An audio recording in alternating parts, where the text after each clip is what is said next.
Mamlaka za kisheria nchini Iran zimesema kuwa mwanaharakati maarufu Irfan Soltani mwenye umri wa miaka 26 aliyekamatwa mnamo tarehe 10 mwezi wa kwanza mwaka 2026 hataweza kupatiwa hukumu ya kunyongwa hadi kufa kufuatia shtaka lake la kuhusika moja kwa moja kwenye uhamasishaji wa maandamano ambayo yalianza toka tarehe 28 mwezi wa 12 2025. Mamlaka hizo zimeeleza kuwa Irfan Soltani kwa sasa ameshikiliwa chini ya vyombo vya ulinzi katika mahabusu kuu ya Karachi. Ikumbukwe kwamba Soltani anashikiliwa na mamlaka za dola kutokana na mashtaka ya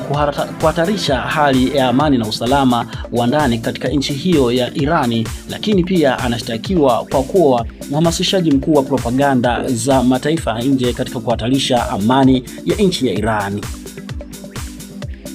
Naye kwa upande wake waziri wa mambo ya nje wa Irani Abbas Araghchi akiwa kwenye interview ya moja kwa moja na kituo cha Fox News chini ya mwandishi Bret Baier ameweza kueleza kwamba Irani haina mpango wowote wa kuwanyonga waandamanaji ambao walisababisha vurugu na hali ya kuto kupata utulivu wa amani ndani ya taifa lake. Aidha, kwa upande wa rais wa Marekani Donald Trump ameeleza kuwa amefurahishwa na hatua zilizochukuliwa na Teherani kutokuwanyonga waandamanaji,